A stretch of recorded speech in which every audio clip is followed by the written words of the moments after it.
오늘 말씀에서는 누가 나와요? 베드로라는 인물이 나오죠. 우리 다이야 나 훨씬 더 줄게요. 네. 정말 빠르게 대답해줬어요. 너무 감동인데. 자, 오늘 말씀에 나오는 사람이 누구라고요? 네, 시몬 베드로라는 인물이 나오는데 혹시 베드로의 원래 이름이 뭔지 아는 사람? 강현이. 나오세요. 강현이 정말 빠르네요. 네, 뭐라고요? 시몬. 네, 좋습니다. 시몬이라는 이름인데요. 네, 예수님께서 후에 시몬의 이름을 베드로라고 지어줬는데요. 베드로란 그 뜻이 있어요. 자, 뜻이 있는데 강현아 그만해. 네, 자, 강현이가 아까 외쳤는데 베드로라는 이름의 뜻이 무엇인지 아는 친구? 네, 준호. 네, 반지 나오세요. 네, 드리도록 하겠습니다. 자, 뜻이 뭐라고요? 네? 반석. 네, 반석입니다. 베드로라는 뜻의 이름이 반석이라는 건데 어느 날 예수님이 시몬에게 찾아왔습니다. 그리고 시몬의 직업이 무엇일까요? 가격은 너무 빨라. 자, 내려와. 자, 시몬의 직업 맞춰보세요. 하나, 둘, 셋. 오케이. 우리 이나 친구. 나오세요. 네, 나오세요. 네, 이나 친구 나오세요. 앞으로. 네. 뭐라고요? 어부. 네, 좋습니다. 자, 베드로의 직업이 뭐였다고요? 어부인데 이 어부 이제 물고기 잡는 사람이었어요. 그런데 베드로가 시몬이 아무리 그물을 던져도 고기가 한 마리도 잡히지 않았던 날이 있었는데 그때 예수님이 찾아오신 거예요. 와가지고 예수님이 뭐라고 이야기하냐면 시몬아, 너가 얕은 데에서 고기를 잡지 말고 깊은 곳에 가서 그물을 던져라 라고 이야기를 하는 거예요. 상식적으로 어부 생활을 한 사람은 예수님일까요? 마니아의 생활을 한 사람은 베드로일까요? 아니면 예수님일까요? 네, 베드로인데 갑자기 모르는 사람이 와가지고 그것도 경력 20년 어부한테 와가지고 얕은 곳 말고 깊은 곳에 가서 고기를 잡으라, 그물을 내려라 라고 이야기를 하는 거예요. 이 이야기가 무엇이냐면은 이 베드로가 고기를 이제 얕은 곳에 잡는 이유는 그 그물을 이렇게 던질 때 얕은 곳에 고기가 보여야 한대요. 그러면 그 위에다가 그물을 던져서 고기를 많이 잡을 수 있는데 깊은 곳에 던지면 어떻게 되냐면은 여기서 쑥 던지면 이게 그물이 내려가는 동안 고기들이 야 그물 온다고 다 도망친대요. 그렇게 해가지고 고기를 전혀 잡을 수 없대요. 정말 운이 좋아야 정말 좋아야 한 마리 겨우 잡을 수 있는 그런 경우라고 해요. 그래서 깊은 곳에 웬만하면은 던지지 않아요. 그물 같은 것을. 왜 그러면 고기들이 다 도망가기 때문에. 그런데 예수님이 갑자기 와가지고 이렇게 얘기하는 거예요. 야 시몬아, 깊은 곳에 가서 그물을 던져 이야기를 하는데 베드로가 그 말씀을 따랐어요. 근데 베드로가 이런 생각을 했을 것 같아요. 오늘 하루 종일 허탕을 쳤으니 그래 밑정의 본전이지 네가 알면 뭘 알겠냐, 내가 한번 보여주겠다 해가지고 이제 깊은 곳에 그물을 샥 던졌는데 어떻게 됐을까요? 나오세요. 그건 질문이었어. 난 나오세요. 네. 자, 어떻게 됐다고? 그물을 쓱 던졌는데 뭐라고? 네, 대박이 났어요. 너무 많이 잡힌 거예요. 얼마만큼 잡혔다고? 네? 그물이 찢어질 정도로, 그리고 2대의 배가 와가지고 실었는데도 그 배가 무너질 정도로 고기가 많이 잡혔대요. 네.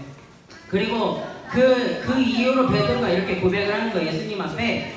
예수님, 선생님의 말씀을 듣고 의지하여서 그물을 내렸더니 고기가 이렇게 많이 잡혔습니다. 주님은 나의 선생님이십니다 라고 이야기를 하면서 그 자리에 있는 거 모든 걸 내려놓고 이렇게 예수님을 따라가는 모습을 볼 수 있는데 전도사님의 말씀을 약간 좀 실현시키기 위해서 전도사님 생각해낸 게임이 하나 있습니다.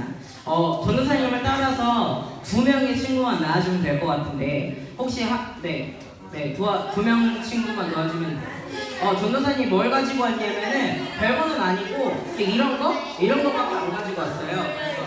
네, 전도사님 도와주면 돼요. 이런 것밖에 안 갖고 왔어요. 네. 자, 네, 두 명의 친구만 도와주면 됩니다. 제일 앞으로 나오는 친구들에게 네, 먼저 선택권을 드려요. 나오세요. 네, 두 명 친구만 나오세요. 자, 네, 광현이랑 성효. 자, 한 사람이 어떻게 할 거냐면은, 자, 한 사람 여기 쓰세요. 여기 가운데 쓰세요, 가운데. 네, 가운데 쓰세요, 가운데. 자, 성효 친구 일로 오세요. 뒤에 와가지고 어떻게 할 거냐면은, 눈을 가려주면 돼요, 손으로. 이렇게, 장난치지 말고요. 자, 어떻게 할 거냐면, 눈을 감아주세요. 보이니? 안 보이죠? 네, 이렇게 안 보여주면 돼요. 안 보이게. 자, 네, 속임수 쓰면 안 돼요. 알겠죠? 자, 네, 가만히. 자, 눈을 가리고. 자, 오케이. 자, 네, 실험 다 했고요. 어떻게 할 거냐면은, 저기 앞에 카메라 보이죠, 종이야? 그치? 저기 갔다가 오는 거예요. 보이는데. 자, 네, 뭐 아무 말도 하면 안 돼요. 아무 하면 안 되고 그냥 네, 이 친구 앞으로 가는 대로 가는 거예요. 자, 강연 한번 가봐요. 네, 갑니다. 네, 아무도 도와주면 안 돼요. 아무도 도와주면 안 돼요. 자, 아무도 도와주면 안 돼요. 자, 다시 돌아오세요. 자, 네, 아무도 도와주면 안 됩니다. 자, 다리 걸지 말고요. 네. 자, 멈추세요. 자, 눈을 떼봐요. 자, 어땠어요? 눈을 감고 앞을 가니까 보였어요? 안 보였어요? 안 보여요. 자, 이제 다른 실험을 해보도록 할게요. 반대로 선우가 눈을 감고, 자, 네. 눈을 감고 전도사님이 말씀하는 대로만 얘기를 가면 돼요. 자, 앞으로 가세요. 앞으로. 자, 발 조심하고 의자 조심하고 가운데로 쭉 걸어가세요. 자, 앞에 카메라 조심하고 잘 피해서 우회전으로 잘 피해가서 앞으로 좀 더 가세요. 네, 조금 더 가세요. 자, 반대로 돌아옵니다. 꼼수 쓰면 안 돼요. 앞에 보여주면 안 돼요. 자, 발 걸어. 자, 앞으로 오세요. 네, 부딪히지 말고. 네. 이야기 해보도록 하겠습니다. 전도사님 알려주니까 어땠어요? 쉬웠어요? 어려웠어요? 그냥 그랬어요. 그냥 그랬어요? 쉬운 게 아니라 그냥 그랬어요? 네, 다시 한번 질문해볼게요. 자, 어땠어요? 전도사님 알려주니까? 쉬었어요. 자, 강연 친구에게 여쭤볼게요. 자, 전도사님 이야기 안 해주고 앞으로 그냥 혼자 갔을 때 어땠어요? 어렵진 않는데. 어려웠대요. 자, 어려웠대요. 네, 어려웠대요. 네, 알겠습니다. 도와준 친구들에게 선물 드리도록 하겠습니다. 네, 우리 박수로 환영해 줄까요? 네, 아직 컷시가 남아 있습니다. 지금 예배 때 먹으면 안 돼요. 알겠죠? 예배 때 먹으면 안 됩니다. 자, 이처럼 우리 말씀 한번 재현해 봤는데, 우리가 하나님의 말씀을 의지하지 않고 앞으로 달려나갈 때 어떻게 됐죠? 어렵다고 이야기했잖아요. 좋습니다. 네, 하나 더 주고 싶네. 네, 이따 드릴게요. 네. 어떻게 됐다고요? 하나님의 말씀 의지하고 내 스스로 갈 때에, 그런 길을 갈 때에 어려웠나요? 아니면 쉬웠나요? 쉬웠어요가 아니에요. 어려웠어요. 굉장히 어려웠는데, 누군가 전도사님이 이제 이야기를 했는데, 전도사님이 다리 거는 친구들 피해서 잘 넘어가세요 라고 이야기를 했고, 의자 부딪힐 때 의자 앞에 있으니까 조심하세요 라고 했을 때, 그때 이야기 들었을 때 친구들의 반응은 어땠죠? 쉬웠다고 했나요? 어려웠다고 했나요? 쉬웠다고 했잖아요. 이렇게 예수님이 말씀을 하신 거예요. 예수님이 시몬 베드로에게 가가지고, 시몬아, 깊은 곳에 가서 그물을 던져라. 그 전까지는 내가 생각한 거, 얕은 곳에 그물을 던져야 고기들을 잡을 수 있었는데, 하나님의 말씀, 예수님의 말씀을 의지하고 던졌더니 어떤 상황이 일어났다고요? 고기가 많이 잡힌 현상을 볼 수가 있습니다. 그래서 후에 베드로가 이렇게 고백을 하는 거예요. 내가 혼자서 했을 때는 고기가 아무것도 안 잡혔는데, 선생님 말씀 의지해서 내가 그물을 던졌더니 많이 잡혔습니다 라고 이야기를 하는 거예요. 그리고 베드로가 예수님을 따랐는데, 그 후에 예수님이 제일 중요한 질문을 하세요. 네, 질문 나갑니다. 예수님이 이렇게 질문을 하는 거예요. 너희는 나를 누구라 부르느냐? 너희는 나를 누구라 하느냐 했을 때 베드로의 대답이 무엇이었을까요?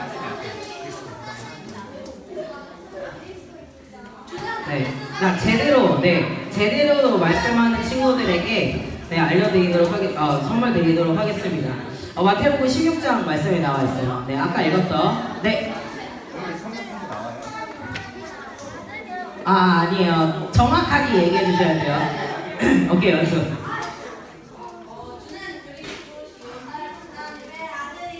네, 좋습니다. 나오세요. 네. 특별히 3개 드리도록 하겠습니다. 네, 말씀을 잘 했기 때문에. 자, 연수야, 앞으로 나와봐. 외울 수 있어? 아까 얘기했던 거 보여줄게, 그러면. 일로 오세요. 자, 뭐라고 이야기를 했어요? 여기 읽으면 내가 자, 뭐라고 했어요? 주는 그리스도시요 살아계신 하나님 아니시. 아멘. 네, 이런 고백을 했다는 거예요. 예수님이 다시 한번 질문을 합니다. 너희가 나를 누구라 하느냐 했을 때 베드로의 대답은 무엇이었다고요?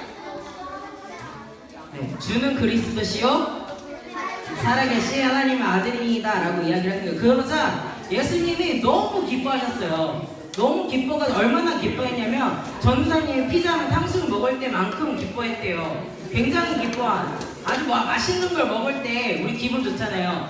그거에 한 3-4배 이상으로 기뻐하셨대요. 왜 기뻐하셨냐면은 이 말을 해준 사람은 내 자신이 그 이야기를 한 게 아니라 하나님이 그것을 알게 해주셨다라는 것을 깨닫게 해주시려고 예수님이 굉장히 기뻐했다고 합니다. 그러면서 베드로에게 이런 고백을 하는 거예요. 시몬아, 내게 복이 있을지어다. 복이 있을 것이다 라고 이야기를 하면서 네 이름을 시몬 말고 베드로라 하겠는데 이 베드로는 네 반석 위에 교회를 세우겠다라는 뜻을 가지고 있다라는 예수님의 엄청난 축복을 내어주세요. 후에 예수님이 베드로 만나 주셨고 또한 그 베드로와 예수님이 동행하셨을 때에 시몬에서 베드로가 되는 하나님의 은혜가 있었고 후에 예수님이 십자가에 돌아가신 후에 그 뒤로 베드로의 삶은 어땠냐면은 그때 이제 초대교회가 있었는데 그 초대교회 가운데 베드로 나타나가지고 한번 설교하면은 몇천 명이 은혜를 받고 예수를 믿는 놀라운 역사가 일어났다는 거예요. 네, 주님은 그리스도시요 살아계신 하나님의 아들이시니다라는 고백을 우리가 모두 할 수 있는 그러한 사람들이 되었으면 좋겠습니다. 아멘. 자, 이렇게 고백을 하는 거예요. 자, 여러분 예수님이 누구예요? 네, 자 다시 한번 질문하겠습니다. 예수님이 누구예요? 네, 주는 그리스도시요 살아계신 하나님의 아들이시니이다. 이 고백을 우리 모두가 할 수 있는 소년과 저가 될 수 있으면 좋겠습니다. 아멘. 또 어느 정도로 후에 베드로가 성장이 되었냐면 아까 말씀드렸다시피 굉장히 설교 한 번 할 때 몇천 명이 은혜를 받고 예수님을 만나게 되는 그런 역사가 있는데 우리가 이런 믿음의 고백을 가지고 주님 앞에 동행하면서 달려나아갈 때 이 하나님 우리에게 큰 일을 행하시고 큰 은혜를 부어주실 줄 믿습니다. 아멘. 그래서 우리가 예수님과 하나님과 동행하여서 우리의 믿음도 성장이 되는 우리 모두가 되었으면 좋겠습니다. 아멘. 우리 기도하도록 하겠습니다.